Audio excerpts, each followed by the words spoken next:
اس لیے جو اللہ کے نیک بندے باقاعدہ ایک پورا باب لکھتے ہیں گناہ بے لذت. بہت سارے گناہ ایسے ہیں کہ آدمی کرتا ہے اور ملتا بھی کچھ نہیں. گناہ گلے پڑ گیا، ملا کچھ نہیں. چور نے چوری کی، گناہ گار تو ہوا لیکن گھر تو بھر لیا، جیب تو بھر لی.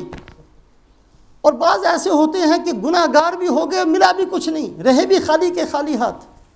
حسد کر لیا کسی کے بارے میں، کسی کی نعمت دیکھ کر دل میں جلن پیدا ہوئی، کڑن پیدا ہوئی، اس کو یہ نہیں ملنی چاہیے تھی، اس کا نام حسد ہے. ملا مجھے تو کچھ نہیں ملا، جس کے پاس جو نعمت ہے وہ اس کے پاس رہی، لیکن اس حسد کی وجہ سے میں گناہ گار بن گیا. یہ ہے گناہ بے لذت.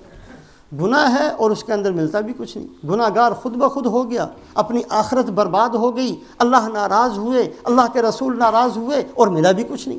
ایک لمبا باب ہے گناہ بے لذت. ایسے گناہوں سے، ویسے تو سارے گناہوں سے بچنا چاہیے، لیکن تھوڑا سا بھی بندے کے اندر عقل ہو تو کم سے کم ایسے گناہ کہ گناہ بھی گلے پڑ جائیں اور ملے بھی کچھ نہ، اس سے تو بندہ بچ جائے. ایک آدمی وصیت کر جائے اور وہ وصیت حرام چیز کی ہو، حرام چیز کی وصیت ہو، اس کی وصیت ہرگز ہرگز ہرگز پوری نہیں کی جائے گی، لیکن اس وصیت کی وجہ سے یہ بندہ اپنے اوپر جہنم کو واجب کر لیتا ہے.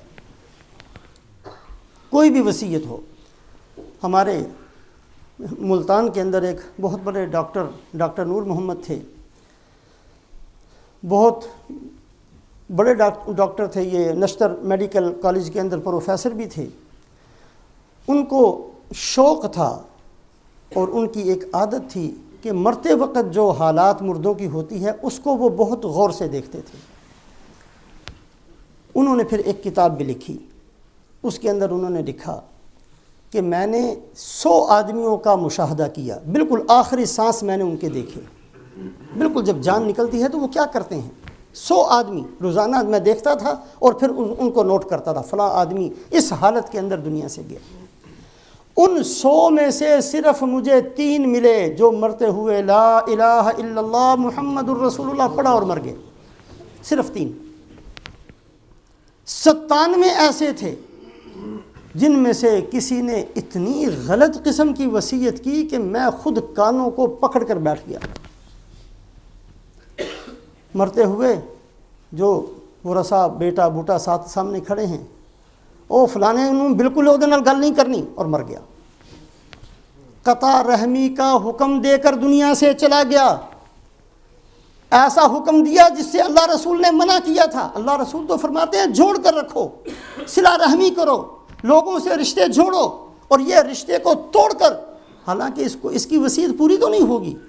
وہ ورثہ جنہوں نے باپ کے یہ کلمات سنے اور اس کے بعد پھر اگر انہوں نے رشتہ توڑ لیا تو وہ دوہرے مجرم بنیں گے.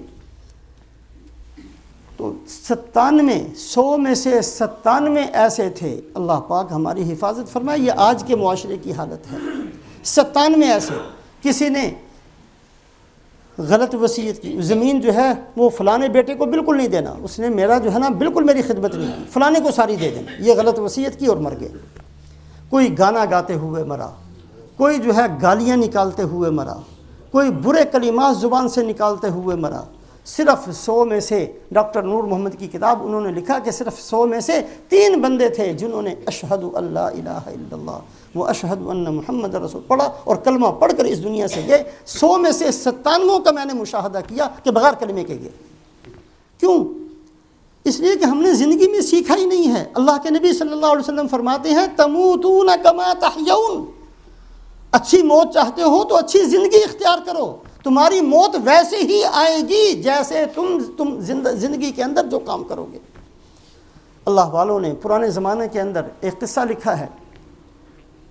ایک عورت، نوجوان عورت سفر کر رہی تھی، دوپہر کا وقت تھا. اس کو کہیں ضرورت تھی کسی چیز کی. وہ راستے میں ایک نوجوان ملا، اس کو راستہ پوچھا.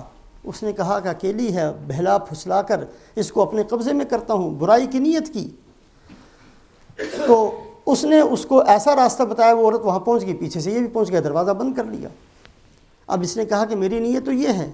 وہ عورت نیک عورت تھی، اس نے کہا خدا سے ڈر۔ جب اس نے دیکھا کہ یہ باز آنے والا نہیں ہے، اس نے کہا دیکھ میں گرمی میں آئی ہوں اور میری بری حالت ہے، بدبو پسینے کی، میرے کپڑے گندے ہیں، بدبو آ رہی ہے، اگر چلو یہ کام کرنا ہی ہے تو جاؤ بازار سے کوئی خوشبو لے کر آؤ، کوئی اچھی سی صابن لے کر آؤ، نہا دھو کر میں تیار ہو جاؤں، پھر اس کے بعد جو تمہارا دل چاہے وہ کر لینا۔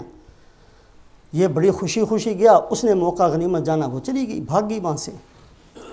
اب جب اس نے دیکھا کہ وہ لڑکی بھاگ گئی تو اس نے اسی غم کے اندر یا رب قائلتاً وقت الظہیرۃ قد تعبت این الطریق الی الحمام من جابی، ہائے اللہ وہ کہاں چلی گئی جس نے مجھ سے دوپہر میں راستہ پوچھا، میں نے اس کو ایسے، وہ اسی غم کے اندر وہ یہ شعر پڑھتا رہا یہاں تک کہ زندگی اس کی اسی پاگل پن میں بدبخت کی گزر گئی، یہاں تک کہ موت کا وقت آ گیا، سارے رشتہ دار کھڑے ہو کر کلمہ تلقین کرتے ہیں اور یہ بدبخت کہتا ہے یا رب قائلتاً وقت الظہیرۃ قد تعبت، اسی نحوست والے کلمات کے ساتھ اس کی جان نکلی۔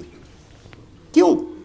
جو زندگی ہے وہی موت آئے گی، تموتون کما تحیون۔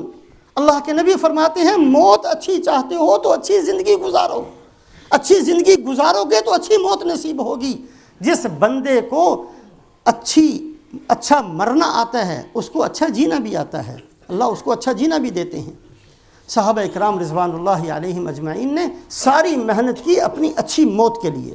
آج پوری دنیا کے اندر کوشش یہ ہے ہماری زندگی اچھی ہو جائے، ہمارا سونا اچھا ہو جائے، ہمارا کھانا اچھا ہو جائے، ہمارا لباس اچھا ہو جائے، میرا مکان اچھا ہو جائے، ساری محنت اور کوشش اپنی زندگی کے لیے، اور مسلمان کی ساری محنت اور کوشش یہ کہ میری موت اچھی ہو۔ یہ فرق ہے مسلمان اور غیر مسلم میں، یہ فرق ہے میرے اندر اور اس بندے کے اندر جو اللہ اور اللہ کے رسول کو نہیں مانتا، یہ فرق ہے اللہ اور اللہ کے رسول کو ماننے والے اور نہ ماننے والے کے اندر، کہ جو اللہ اور رسول کی ماننے والا ہے اس کے سامنے صرف یہ ہوتا ہے کہ میری موت اچھی ہو جائے۔ موت کا زمانہ بہت زیادہ ہے، عالم ارواح سے لے کر دنیا میں آنے تک یہ ہماری موت کا زمانہ تھا۔ کتنے بندے قبروں میں پڑے ہوئے ہیں اور آج تک پڑے ہوئے ہیں، قیامت تک پڑے رہیں گے، یہ سارا موت کا زمانہ ہے۔ اس لیے اس بات کو بار بار سوچیں کہ موت کی تعداد بھی دنیا میں زیادہ ہے۔ بہت سے لوگ پیدا ہوتے ہیں، مردہ پیدا ہوتے ہیں، زندگی ان کو نہیں ملتی لیکن موت ان کو ملتی ہے، اور جس کو زندگی ملی ہے اس کو موت یقیناً ملنی ہے۔ تو دنیا کے اندر اگر نمبر کو دیکھا جائے تو موت کا نمبر زیادہ ہے، زندگی کا نمبر کم ہے، اور اگر دنیا کے اندر زمانے کو دیکھا جائے تو زندگی کا زمانہ کم ہے، موت کا زمانہ زیادہ ہے۔ پھر کیا مصیبت پڑی ہے کہ ہم موت کو بالکل بھول جائیں۔ آج جو ہم جس ڈھنگ سے چل رہے ہیں یہ ڈھنگ مسلمانوں کے نہیں ہیں۔ مسلمان اس طریقے سے نہیں جیا کرتے تھے، مسلمان اس طریقے سے رات نہیں گزارا کرتے تھے، مسلمانوں کے دن اس طریقے سے نہیں گزرتا تھا۔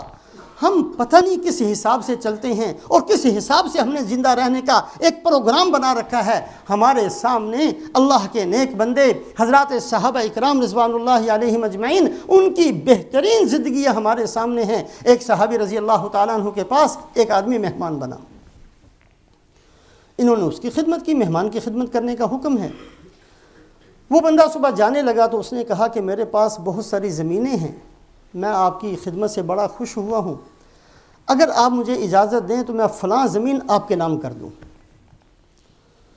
تو یہ صحابی نے کہا کہ ساری رات میں قرآن کی ایک آیت سوچتا رہا ہوں، اقترب للناس حسابهم وهم فی غفلۃ معرضون۔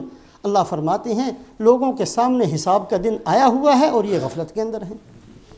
حساب کا دن سامنے ہے، آج آنکھ بند ہوئی، آج حساب کتاب سامنے، فرشتے کھڑے ہیں پوچھنے کے لیے من ربک، فرشتے کھڑے ہیں پوچھنے کے لیے ما دینک، فرشتے کھڑے ہیں پوچھنے کے لیے حضرت محمد صلی اللہ علیہ وسلم کی زندگی، کہ یہ اللہ کے نبی حضرت محمد صلی اللہ علیہ وسلم جو تمہارے لیے ساری رات روتے رہے اور تمہارے لیے اللہ سے مانگتے رہے، تمہیں ان کی شکل اچھی نہیں لگی، تمہیں ان کا لباس اچھا نہیں لگا، تمہیں ان کی باتیں اچھی نہیں لگی۔ آج شکل و صورت ہماری کن لوگوں کی کتابیں ہیں؟ کبھی سوچا ہے؟ ہمارا لباس کن لوگوں کے تابع ہے؟ ہماری زندگیاں کن کے پیچھے چل رہی ہیں؟ ہمارا آئیڈیل کیا ہے؟ ہمارا مقتدا کون ہے؟ کن کے پیچھے ہم نے زندگیاں گزارنی شروع کی ہیں؟ صرف محبت کے دعووں سے تھوڑی بات بنتی ہے۔ اگر صرف محبت کے دعووں سے ہی بات بنتی تو سارے جنت میں چلے جاتے، ابو جہل بھی دعویٰ کر کے سیدھا جنت میں پہنچ جاتا، اور بھائی اللہ کے نبی حضرت محمد صلی اللہ علیہ وسلم نے عملی زندگی دی ہے، عملی زندگی، صرف زبان سے نہیں، عمل کر کے بتایا۔ صرف نماز کا حکم نہیں دیا، نماز پڑھ کے دکھائی۔ صرف صدقہ خیرات کا حکم نہیں دیا، صدقہ خیرات کر کے دکھایا۔ صرف حج عمرے کا حکم نہیں دیا، کر کے دکھایا۔ رسول پاک علیہ الصلوۃ والسلام ایک عملی نمونہ ہے۔ لقد کان لکم فی رسول اللہ اسوۃ حسنہ۔ اللہ فرماتے ہیں تمہارے لیے بہترین عملی نمونہ حضرت محمد صلی اللہ علیہ وسلم کی زندگی۔ اور اللہ پاک کے ہاں صرف رسول پاک علیہ الصلوۃ والسلام کی زندگی معتبر ہے، باقی سب مردود ہے۔ ایک کی بھی زندگی اللہ کے ہاں قبول نہیں۔ وَمَن يَبْتَغِ غَيْرَ الْإِسْلَامِ دِينًا فَلَن يُقْبَلَ مِنْهُ۔ اللہ کے نبی صلی اللہ علیہ وسلم کی زندگی کے علاوہ جو کچھ بھی ہمارے دربار میں لے کر آؤ گے ٹھوکر مار کر رد کر دیں گے، بالکل قبول نہیں کریں گے۔ اعلان کیا اللہ پاک نے، خلاف پیمبر کسے رہ گزید کہ ہرگز بمنزل نہ خواہد رسید۔ شیخ سعدی فرماتے ہیں اللہ کے نبی صلی اللہ علیہ وسلم کے راستے کو چھوڑ کر جدھر بھی جاؤ گے گڑھے میں گرو گے، سیدھے منزل تک نہیں پہنچ سکتے۔ منزل تک پہنچنے کا ایک ہی راستہ اور وہ حضرت محمد صلی اللہ علیہ وسلم کی عملی زندگی ہے، عملی نمونہ ہے ہمارے سامنے۔